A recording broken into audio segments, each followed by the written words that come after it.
Evil nun की कहानी। Madeline एक प्रतिभाशाली पोलिश साइंटिस्ट अपने पेरेंट्स और बेटी के साथ एक खूबसूरत कंट्री हाउस में खुशहाल जीवन बिता रही थी, जब तक कि वॉर ने उससे सब कुछ छीन नहीं लिया। यहाँ तक कि उसकी बेटी एलिसा भी। निराशा में मैडलिन यूनाइटेड स्टेट्स भाग गई और ईगल्स जूनियर हाई स्कूल में नन बन गई, एक नई लाइफ शुरू करने की कोशिश में।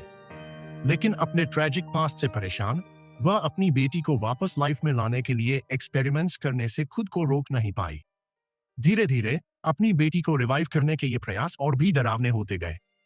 उसके ऑब्सेशन ने उसे नसरत के साथ एक मिस्टिकल पैक्ट करने पर मजबूर कर दिया। वह एलिसा को वापस लाइफ में लाएगा, बदले में मैडलिन को उसके डिक्टेटेड रूल्स फॉलो करने होंगे, वरना एलिसा फिर से मर जाएगी। जब उसका बेबी उसके वूम्ब से बाहर आया, एलिसा की सोल उसमें प्रवेश कर गई, जो कुछ सिस्टर मैडलिन को कभी पता नहीं चला। उसने यह एक्सेप्ट नहीं किया कि उसका बेबी एक बॉय था।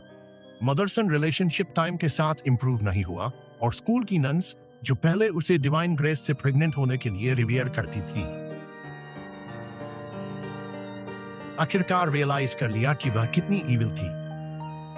सिस्टर मैडलिन का बॉयकॉट करने के अटेम्प्ट में नन्स ने उसके बेटे को जोसेफ सुलिवन को दे दिया, जो एकमात्र ऐसा आउटसाइडर एडल्ट था जिससे उनका रेगुलर कांटेक्ट था। वह अपने नए बेटे का नाम रॉड रखेगा। सिस्टर मैडलिन ने उन्हें डिस्कवर किया और सभी नन्स को वहीं मार डाला, जिससे वह स्कूल में अकेली रह गई। सालों बीत गए, लेकिन सिस्टर मैडलिन नसरत के रूल्स की वजह से स्कूल नहीं छोड़ सकी। जब राइट टाइम आया और उसके बेबी के जन्म के 40 साल बाद, वह अपने बेटे की सर्च में निकल पड़ी। लेकिन उसे अपना बेटा बहुत लेट मिला।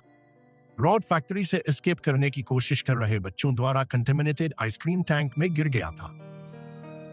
डेस्परेट, उसने उसे टैंक से बाहर खींचा और करप्टेड मिक्सचर से पेट्रिफाइड उसकी बॉडी को गले लगाया।